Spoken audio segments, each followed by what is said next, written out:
Great moments in government history for you now. Remember when the Pentagon paid $400 for a hammer, $600 for a toilet seat cover? Justice Department may be able to top that with big bucks for snacks. CBS News correspondent Bob Orr has more on these numbers from a rather eye-opening new report. It's jokingly being called Muffingate, but the Inspector General found nothing funny about the $121 million the Justice Department spent on conferences in 2008 and 2009. The stinging audit says taxpayer dollars were wasted on overpriced food and drinks. The now infamous muffins were served at an immigration-related conference held at the Capitol Hilton in Washington. DOJ spent $4,200 for 250 muffins at a cost of $16 each.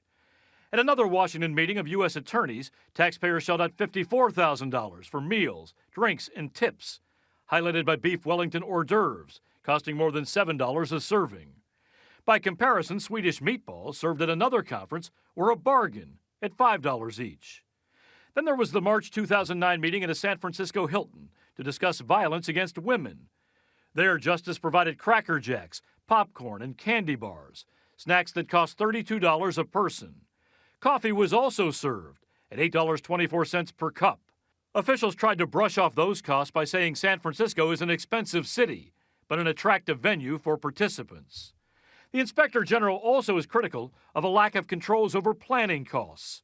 Justice paid nearly $3,500 for one event planner who lives in Alaska to make 3 trips to Palm Springs, California, to set up a conference there. And 2 DOJ divisions paid consultants $600,000 to handle 5 conferences. But since itemized bills were not required, it's impossible to know how that money was spent. Department event planners apparently ignored rules put in place back in 2007 to prevent that kind of overspending. Now the Attorney General has ordered yet another crackdown on non-essential spending, and the department claims expenses in fact were down for the first 6 months of this year.